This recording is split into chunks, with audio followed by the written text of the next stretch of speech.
Good morning, class. Uh, in the previous class, we have covered little information related to D and H block. So today, before going to the new heading, let us brush up our last class. Means let us back up few of the things and then we'll shift to the new heading. In yesterday's class, we already have come across the definition of D block. That is, the if the given element is with incompletely filled d orbital in its neutral state or in any one of its oxidation state, then we consider those elements under D block. Right? Okay. Here in this block, we are with four series. That is 3D, 4D, 5D, and 6D series. In the first three series, the n members of these, the first three series, there is zinc, cadmium, and mercury. Zinc, cadmium, and mercury are not considered as D block. See, I repeat, in total, we are with 40 elements in D block, which are divided into four series 3D, 4D, 5D, and 6D. The last members of first three series, that is 3D series, last member is zinc with atomic number 30. 4D series, last member is cadmium with atomic number 48, and 5D series, and the last member of this series is mercury with atomic number 80. These three elements are not considered as D block elements. Now question comes, why these three elements are not considered as D block?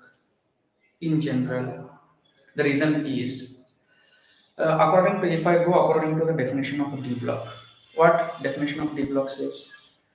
A given element in its neutral state or in any one of its ionic form should be with incompletely filled d orbitals. But when I see the electronic configuration of these elements, that is not necessary to write all the three configurations. If we consider one configuration, the same thing can be copied for the remaining two elements. So for that reason, I am considering only zinc in my discussion.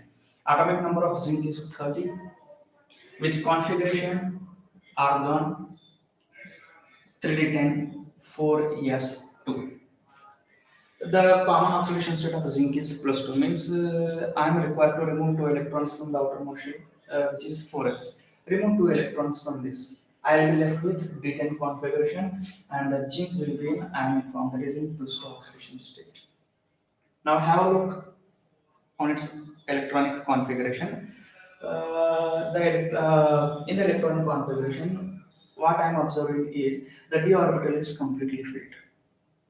And the definition says, in its neutral state or in its ionic form, the d orbital should be incomplete. It should not be complete. Right? It is because of this reason the zinc, cadmium, and mercury is not considered as D block. But still it is placed in D block. While studying elements, while studying D block, we consider these three elements. We study these three elements in D block itself. Just because by considering it as n member of the series. Right? Because one more definition of D block says, if the last coming electron taking entry into D orbital, then we consider that particular element as D block. But even then, if I see the last coming electron is not taking entry in D orbital, instead it will take entry in S orbital in some. But just for the convenience, these three elements are considered as n members of the series and studied under this block. And these elements show some similarities, some similar properties like other elements which are there in this block. This is what all about these three elements. Why these are not considered under D block, and even though it is placed in D block. Right. Now, later on, in yesterday's class, we came across the general properties of general characteristics of D block elements. As I already explained, these have high tensile strength. They are malleable, ductile, very good conductors of heat and electricity. They have metal luster. They have got high melting and boiling point. Their densities are more than that of S block elements. These elements can form coordination compounds. These can form alloys. These can form interstitial compounds. These can form colored compounds. And then The most of the compounds of this block is paramagnetic in nature, means these chemicals show magnetic behavior. These are few general characteristics of this block. Then periodic trends of D block. In that we came across the first one, that is boiling point, right? I will complete all these settings in short, not taking more than 2 minutes, right? Have patience to listen. Now boiling point. When I move from left to right in the periodic table, initially the boiling point increases, reaches maximum, and then decreases. The graph looks somewhat like this. Yes or no? Here comes chromium, manganese, and iron.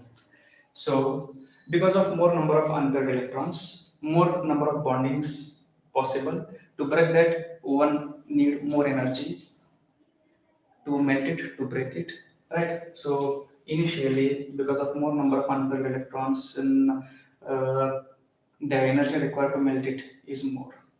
Now, manganese comes under exceptional case because of stable configuration. Its nucleus never allow the present electron to take part in bonding, because of which extra bonds are not possible. So its melting point is less, because the already present bond breaking is quite easy. By spending very less amount of energy, can break it. Now, from iron, pairing takes place. Right, the configuration of iron is 3d64s2, means in the d orbital. One shell is filled, right? Left with only 4 unpaired electrons. From here, pairing starts, number of unpaired electron count decreases, so number of bonds formed decreases. It is because of which its melting and boiling point decreases. The same thing, the same explanation can be, same reason can be copied for enthalpy of atomization. Next comes size, atomic size, or ionic radii, or atomic radius, whatever. Now, yesterday I explained that the size of the graph looks somewhat like this, right? Now, before that, if I go in general, if I move from left to right in the periodic table, size of the elements should decrease continuously. But when I go in particular in this block, initially it is decreasing, in the middle it remains almost constant, and at the end of the series it is increasing a bit. Now, initially it is decreasing because there is a very high nuclear force of attraction, right? Because of which the nucleus tracks the pulls the electron cloud with the greater force, so cloud comes closer to the nucleus, so electron cloud shrinks, size decreases. In the middle of the series, it remains almost constant. Now, this point is quite easy. In the previous class, I didn't quote any example related to this. So today, let us consider one general example. Before I explain this, let us consider one example. Consider I am a soldier. Consider I am a soldier and I am at the border. Some terrorist entered our territory. Now, he shot me with a gun. The bullet comes and hits me. The moment it hits, I will die. Yes or no? If I wore an ordinary shirt, then the bullet will come, penetrates the shirt, penetrates my body, and it kills me, it harms me. This is the first case. Means the bullet effect is too high on my body. It will kill me if I come in front of the bullet. Right? Now, consider the second case. The same situation. The only change is, instead of wearing ordinary shirt, I wore bulletproof jacket. Let us consider. Right? The terrorist shot me. The bullet comes, hits me. I will be thrown in the air and I will fall down in few seconds. I will be hurt. Right? I will go through a lot of pain. I will fall down, but I will not die. I will not die. The reason is, this bulletproof jacket will protect me from the influence of that fast moving bullet. It means this bulletproof jacket is protecting me, shielding me from the effect of that bullet. Yes or no? Yes. Take this example and apply here. Suits perfectly. Now, before applying that example, first let us consider this in particular and then we'll compare that example with the syllabus so that it becomes easy to you to remember. Now, in the middle of the series, the atomic size remains almost constant, that is from chromium up to copper. Right? Chromium, I can say from manganese onwards, it remains almost constant. Now, when I go further from this to this side, what happens? Pairing starts, right? Means in the d orbital, the electron count increases by 1 unit at each step. As and how number of electrons in the d orbital increases, one new force comes into existence. That is screening effect, right? Or shielding effect, even I can say. When this screening effect comes into existence, now let me tell you one thing. Because of whom this screening effect occurs? Consider an atom. I don't know what atom it is. In general, I am telling you. This is the nucleus and this is the electron present in the outermost shell. Then definitely in the inner orbitals there will be so many number of electrons. Consider it as n. There will be a number of electrons. Now, because of the inner electron count, because of the increase in electron density in the inner orbitals, because of the pairing, one new effect comes into existence that is called screening effect. That effect never allow the nucleus, never allow the nucleus to attract the electron present in the outermost shell. The shielding effect stops the influence of nucleus right here itself. It cannot influence the electron present in the outermost shell. It is because of which this nucleus will not disturb this. See how it is acting. When a number of electrons are less in the inner orbital, this nucleus will attract the electron cloud, size shrinks initially. But from here onwards, in the inner d orbital, the electron count is increasing because of the screening effect. This screening effect never allowing the nucleus to attract the outer electron. Is it not this acting like a bulletproof jacket against bullet? Right? Instead of bullet, I'm considering nucleus. Instead of bulletproof jacket, I'm considering screening effect. And instead of me, I'm considering electron. This bulletproof jacket is not at all allowing this bullet, this nucleus, to hit, to attract this electron. Are you getting what I'm telling? So this is what all about screening effect. Because of this effect, the nucleus cannot drag this electron closer to it, because of which the electron will reside there itself. Hence, size will not decrease. This is the reason why in the middle of the series, size remains almost constant, and at the end of the series, because of increase in electron count in the d orbital, electron-electron repulsion comes into existence, which is more powerful than the nuclear attraction. In that particular situation, I'm telling you. Alright, let's not misunderstand this statement. So, because of electron-electron repulsion, the electrons will try to go as apart as possible, because of which electron cloud expands. So, definitely size increases by a bit. So this is what all about atomic size. Yesterday I forgot to quote an example. For that reason, I am repeating this today. Right? Don't become bored. Now,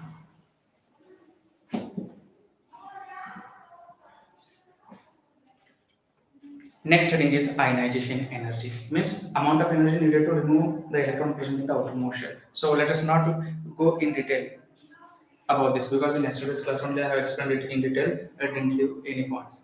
Now let us shift to the next heading, that is oxidation state. Now here let us see this point again, oxidation state.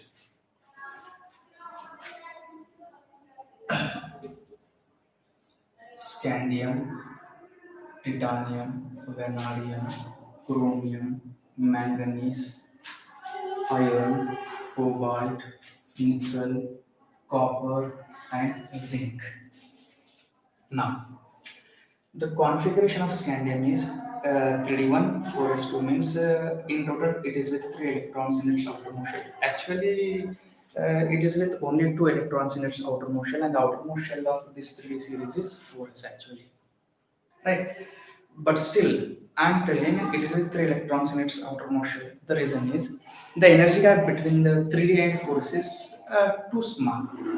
So during the reaction, the both orbitals are involved. Means electrons present in both orbitals can be lost, can be shared, whatever it can be. It depends on the type of reaction, right? So because of very small energy gap, both orbitals take part in reaction. So electrons present in both orbitals are involved. So in total, it is with 3 electrons in its outermost shell, one in a D and two in S. So it can lose to the most extent 3 electrons. So it will carry plus 3 charge. Titanium configuration is 3 to 4s2 as I said in previous class. So it can show these 3 oxidation states. Vanadium is with 3 3 4s2. So 2, 3, 4, 5. This will be 2, 3, 4, 5, 6. 5, 6, 7, 2, 3, 4, 6, 2, 3, 4, 2, 3, 4, 1, 2, 2. Now, see here. Plus 3, plus 4, plus 5, plus 6, plus 7, plus 2, plus 3, plus 3, nickel, plus 2, plus 2, plus 2. Wherever I wrote plus sign, those oxidation states are stable when these elements are in compound form. Right. So these elements show different oxidation states because of the involvement of both 3D and 4s orbitals. Now, the next heading, today's new heading is stability of higher oxidation state, or simply stability of oxidation state. Before that, let me tell you one thing. The common oxidation state of this series is +2. Right. Now, the new heading is stable configuration or stable oxidation state. Here I can say one thing, these elements show maximum oxidation state when these elements combine with either halogens or with oxygen, right? So these elements combine with halides and gives rise to different types of halide products, or otherwise combines with oxygen and gives different types of oxides. Now, first let us see in general and then we'll go in particular. Titanium combines with halides. In general, I am writing, okay? Titanium combines with halogen and gives such product. Scandium combines with, let us write under this. Scandium combines with halogen and gives product somewhat like this. X means any element which is there in halogen family. Titanium combines with this and gives TiX for vanadium. Combines with halogen and gives VF5 type product. VX5. In place of X, in particular, I can write fluorine because fluorine is the only one which stabilizes the highest oxidation state of vanadium, that is +5 being highly electronegative. That is fluorine, right? When any other element belonging to halogen family combines with vanadium, it hydrolyzes and gives VOX3 type of chemical. Whereas this, it is not going to happen. Now, chromium can combine with fluorine and gives CrF6. At the same time, it combines with halogen and even gives what CrX3 type of compound. Manganese. Manganese never gives product in +7 form when it combines with halogens.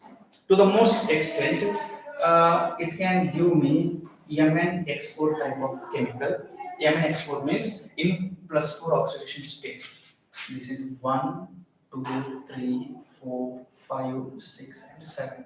These are oxidation states. These are elements. These are the types of components that can be formed when these elements combine with halogens.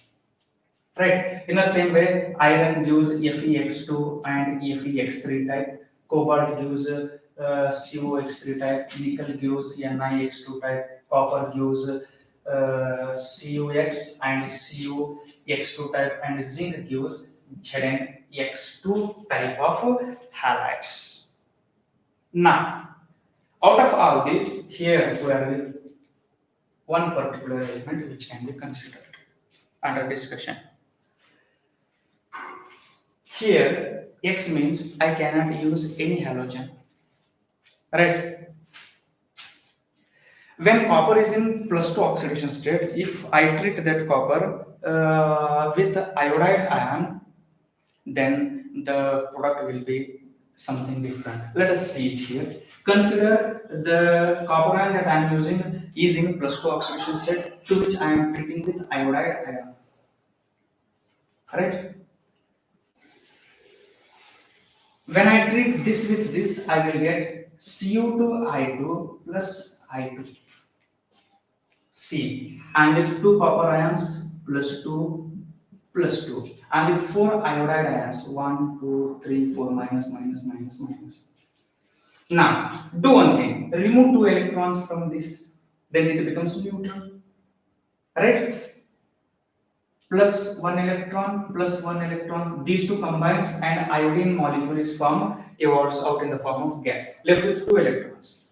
This electron is accepted by this copper, this electron is accepted by this copper. These two cupric ion converts into Cu plus 1 and Cu plus 1. Now, what ions I am left with in the reaction? That is I minus combines with this, I minus combines with this. Otherwise, in total you write 2 Cu plus 1 ion, Cu2, and 2 I minus, I2. 2 plus 2 minus, chemical becomes neutral. So like this, I will get one new product. So in that particular situation, when Cu plus 2 ion reacts with I minus, I will get such type of chemical where copper is with +1 oxidation state. So that we should take care of. So this is what all about formation of halides when 3D series elements treated with halogens. Now, formation of oxides. Formation of oxides. When these elements combine with oxygen, its corresponding oxides are formed, which are stable at room temperature. Now, scandium. This one and only one oxidation state of scandium is +3, where it feels stable. When it combines with oxygen, I will get SC2O3 type of chemical. When titanium is treated with oxygen, I will get TiO, Ti2O3, TiO2 or Ti2O4, even I can take Ti2O4. When I treat it with vanadium, I will get vanadium oxide or oxide of vanadium, where vanadium is in +2 oxidation state. This is +2 oxidation state, let us write it a little below. Then V2O3, 3, V2O4, then VO2F. Then comes chromium. The same thing happens. CrO, Cr2O3, Cr2O4 or CrO2, then Cr3. What comes? I should get +6 oxidation state. 6 3 is 18, 8 2 is 16. Cr3. Right. Now, in the same way, when I treat manganese with oxygen, again I will get the same type of products. That is MnO2O3, MnO2. Likewise, Mn3O4. 4 to the 8. 8 divided by 8 was a 16. 16 divided by right? Like iron reacts with oxygen and I will get FeO, Fe2, O3, Fe3, O4. Then cobalt reacts with oxygen, COO, NiO, copper oxide, and zinc oxide. Like this, I will get a different types of products when oxygen is treated with oxygen. Now,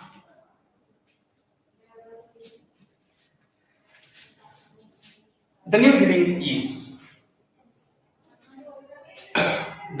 is magnetic property.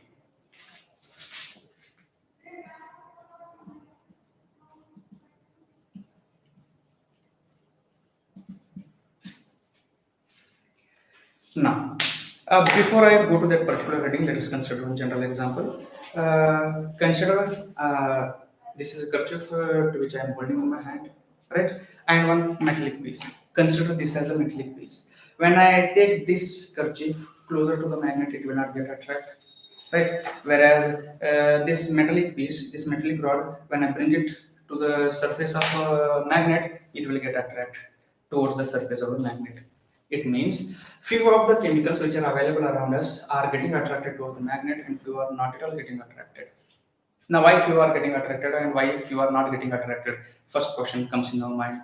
The second thing is, if the given chemical is getting attracted towards the magnet, then whether it is classified, whether it is divided into some subheadings or not. Yes, of course, it is divided. Now, let us see from the beginning. If a given chemical is not getting attracted towards the surface of the magnet, or instead even I can say it like this, if it is repelling, then I will consider that particular element as diamagnetic in nature. Means diamagnetic chemicals never get attracted towards the magnet. Instead they will repel slightly. Now, next is paramagnetic substance. A substance which gets attracted towards the surface of the magnet, then it is considered as a paramagnetic substance, like scandium, titanium, vanadium, chromium, manganese, etc., etc.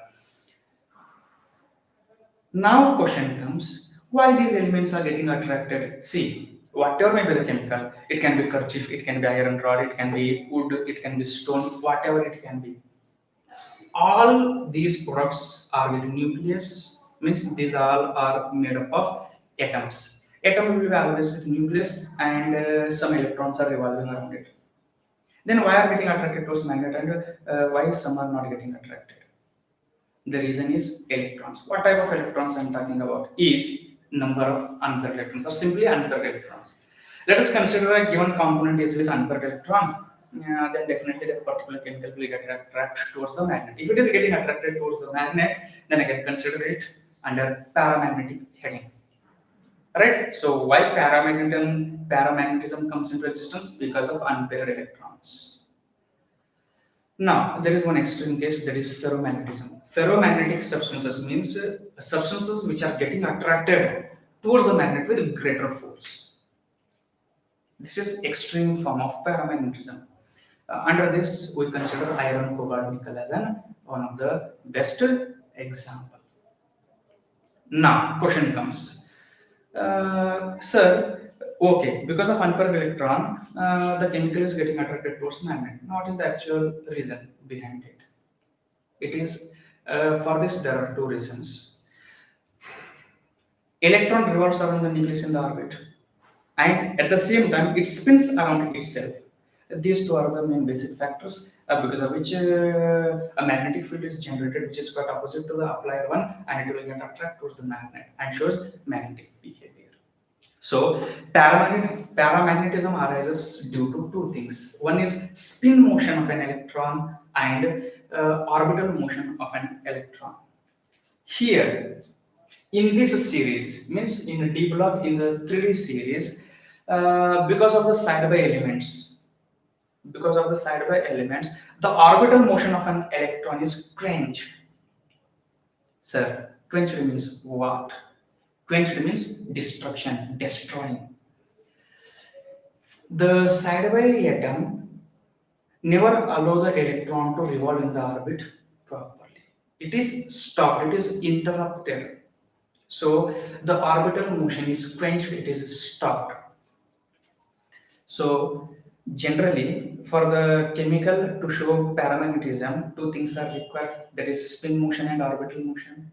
Out of which orbital motion is stopped, destructed, left with only one thing, that is spin motion. Because of spin motion, here chemical shows magnetic behavior. So let us write its mathematical form. Mu is equals to, mu means magnetic property, spin motion plus orbital motion.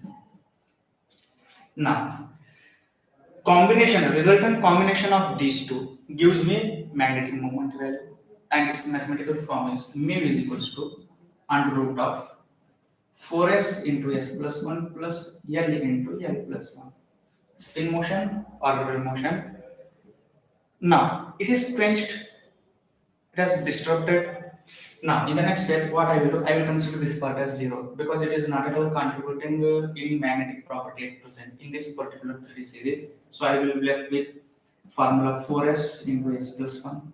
Now let us consider I am with n number of electrons in a given chemical. I don't know what chemical I am considering at present. In general, I am telling you. Consider I am with one particular element, that is X, or a chemical X, in which I am having n number of electrons, means n number of unpaired electrons, and it's S means spin motion, and spin of each electron, either it is spinning in clockwise or anti-clockwise, its value is half, that is 1 by 2, right? Consider I am with n number of electrons, then S will become n by 2. Yes or no? N into 1 by 2 is equal to n by 2. So place this value in this. Mu is equals to under root of 4 n by 2 into bracket n by 2 plus 1. When I solve, what I will get? Under root of 4n by 2 into bracket n plus 2 divided by 2. 2, 2, 2 and 4 cancels, and finally I will get mu is equals to under root of n into n plus 2 Bohr magneton. Bohr magneton is the unit of magnetic moment. N means number of unpaired electrons. Right? Now, here this formula helps us to solve lot many questions from JEE and even from NEET. You remember that formula mu is equal to under root of n into n plus 2. First, let us solve some of the questions in a traditional way, and then after I will tell you directly how to predict the magnetic moment value without using formula. That becomes quite easy. You can save a few seconds in the final exam. Let us consider scandium in a neutral state. In the neutral state, the configuration of scandium is 3d14s2. It means in its neutral state, it is with one unpaired electron in the d orbital. Then my magnetic moment value will be equals to mu is equals to under root of n into n plus 2 under root of, in place of n you place 1 into 1 plus 2, it becomes under root of 3. Now value of under root 3 will be around 1.7. I don't know, let me check whether it is 1.7 or not. Yes, it is around 1.7. In the same way, let us consider one more example, that is titanium. And the neutral configuration of titanium is 3d24s2. It means in its neutral form, it is with 2 unpaired electrons in a d orbital. Now, place this value in this formula. Mu equals to under root of n into n plus 2. In place of n, I am writing 2, 2 plus 2. Now it becomes 2 plus 2, 4, 4 plus 8, under root 8. The final answer will be somewhere around 2 point something. I don't know what exact value, but the value will be definitely somewhere around 2 point something. Right? You check it out later. Now, in the same way, if I proceed to different types of elements in neutral form, in ionic form, I will get some value. So here in the syllabus we are given one tabular column. So let us see that first, and then I will tell you one short.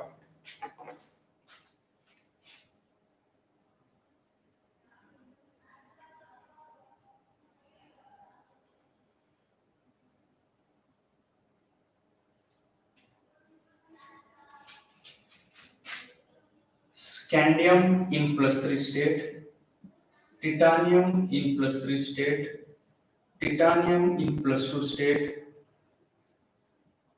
vanadium in +2 state, chromium in +3, manganese in +2, iron in +2, cobalt in +2, nickel in +2 form, copper and zinc in +2 form. These are ions. Configuration. D orbital is with 0 electrons, it is with 1, it is with 2, vanadium is with 3, chromium is with, this is chromium in +2 state. For let us see this. Scandium neutral configuration is 3d1 4s2. Now it is in +3 oxidation state, means I have to remove 3 electrons from its outermost shell, 2 from S and 1 from D. So we will be left with 0 electrons in the D orbital. Now, when I try to calculate its magnetic moment, then the formula will be mu is equals to under root of n into n plus 2. Now from next time I will not write this formula, you must understand in background. It is with 0 ampere electron, the under root of 0 will be 0 under root of 0 into 0 plus 2. 0 plus 2, 2, 2 plus 2 into 0, 0 under root 0 gives me final answer 0. Means scandium in its +3 form shows 0 magnetic moment, means this chemical is diamagnetic in nature. Now, the next element is titanium in +3 oxidation state.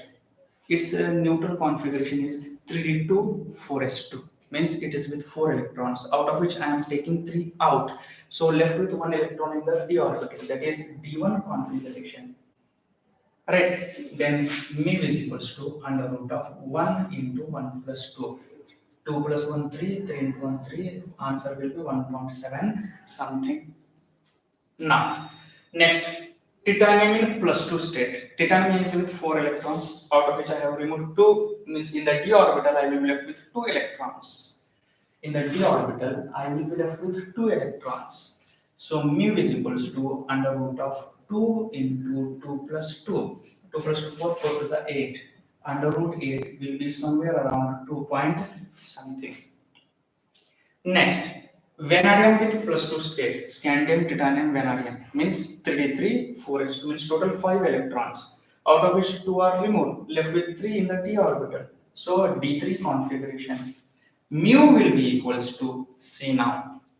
Now I am going to skip some part from the calculation. See here, it was having 0 ampere, I got answer 0. Okay, done. In the second case, I was with 1 ampere electron, so my answer was around 1 point something. 1 point something. What something it is, let's not bother. In the given option, 2 similar options will not be given, like 1.6, 1.7. Such option will not be framed. So confidently, you can go with this trick. Right? If a given component is with 1 ampere electron, its final magnetic moment value will be somewhere around 1 point something. Get something can be anything. Let us not bother about it. If a given ion or a atom is with 2 ampere electron, its value will be 2 point something. For that reason, I didn't write that value. So I simply wrote dash. The reason is that it is not necessary to consider this part. This is for MCQ part I am talking. If you do the same thing in the theory, you will lose marks. Right? According to situation, we should follow the method. When vanadium is in +2 state, it is with 3 ampere electrons. So my magnetic moment value will be 3 point something. Chromium in +2 state. The configuration of neutral chromium is 354s1.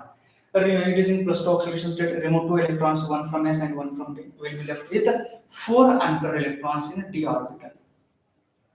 means magnetic moment value mu will be somewhere around 4 point something.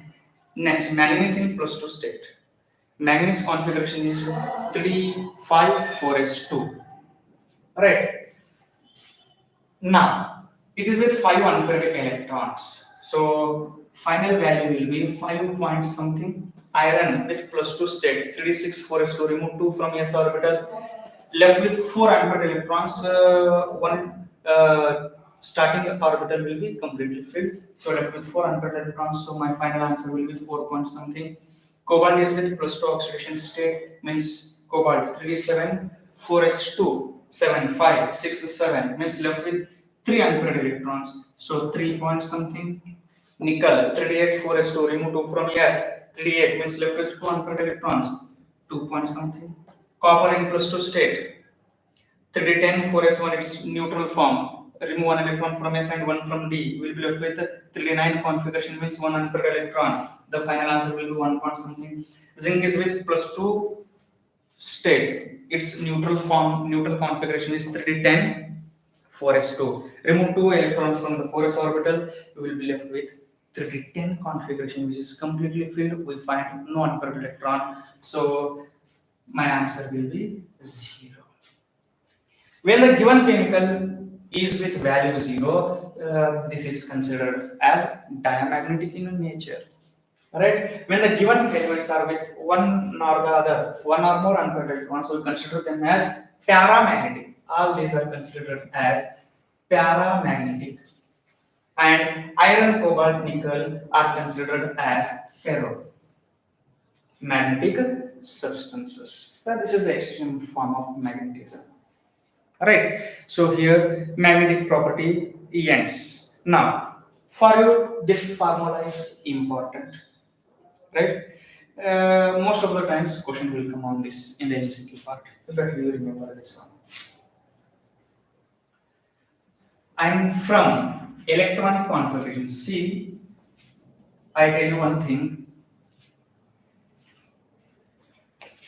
In my whole body, I'm with so many number of tissues, muscles, bones, body parts, etc., etc. Out of all this, few body parts are quite important. Let me compare. Let me spend 30 seconds on this, and then I will shift to my new heading. I'm with 2 hands. If I cut, I will not die. I'm with 2 legs. If I cut them, I will not die. Right? I'm with 2 eyes. If I remove one, I will not die. But if I remove my heart, I will die. It means eyes are also important, legs and hands both are important. But compared to eyes, legs, and hands, heart is quite more important. It is only one piece, very important, right? And with 2 kidneys, if I remove one, okay, I can survive with no difficulty, no problem. I will be alive, I will not die, right? But if I remove liver, definitely I will die, right? It means compared to kidney and eyes, liver and heart is more important. In the same way, in a given chapter, there will be n number of headings. So much of stuff will be given in the chapter, but everything is not important for examination point. There will be some headings which are quite important. What is that particular heading that you must understand, that you must know, you must remember, right? So this formula, that is mu is equals to under root of n into n plus 2, is one among them. Better you remember that formula in coming days, it may help. Now, next heading is complex forming tendency.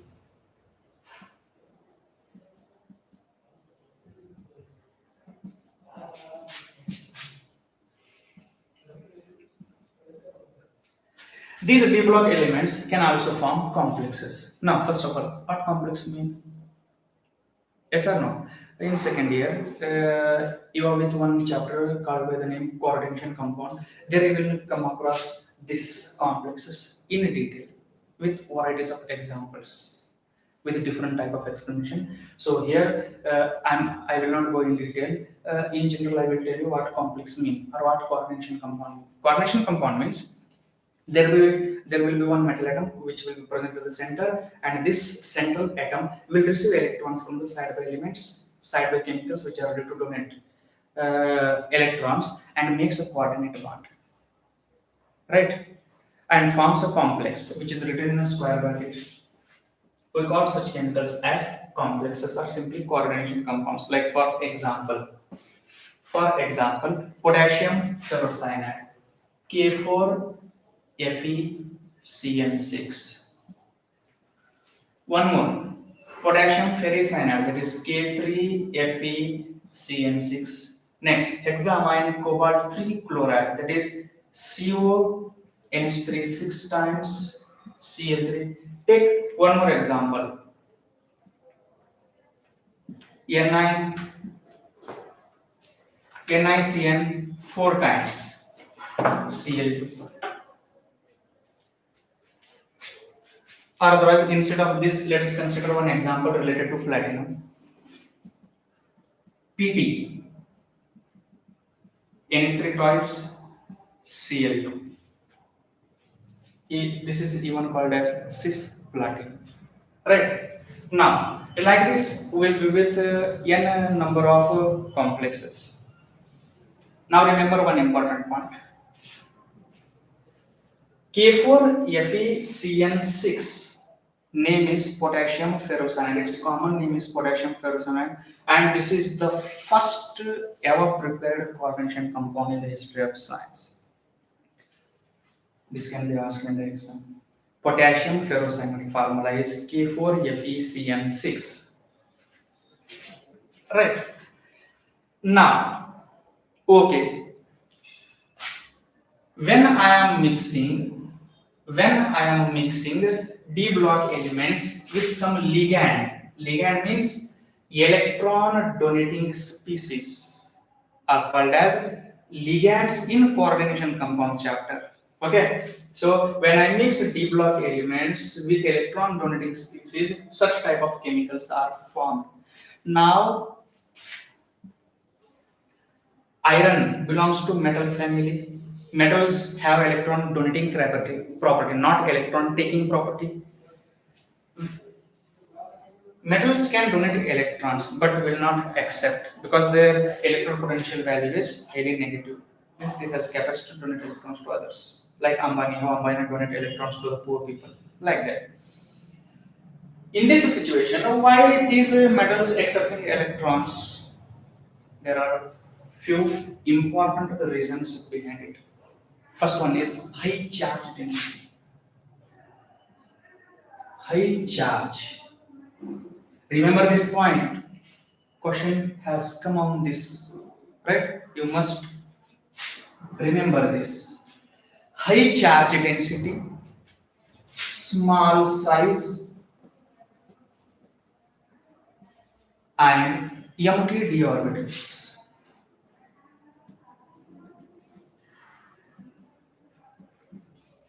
When a given component, when a given element satisfies these three conditions, then that will have a capacity to accept electrons. Now, in chemical bonding, you have come across one thing, that is polarizing power. Polarizing power means a side-by chemical, if its polarizing power is more, then it will drag the electron cloud of side-by element towards itself, because of which polarity is generated over it, and electron density increases around this element whose polarizing power is more. Yes or no? Right? You have already come across this in chapter chemical bonding. See here, high charge, small size. Combination of these can be considered as polarizing power. High polarizing power. When a given component is with high polarizing power, that can pull, that can drag the electron cloud of side element, because of which electron acception becomes possible. And when a chemical with high polarizing power is accepting electron, there should be some place to place them. To place electron, one need empty orbitals. Yes or no? So empty d orbitals. When these conditions are satisfied, the element takes electron from the ligand and forms such type of complexes. And structure of this looks somewhat like this.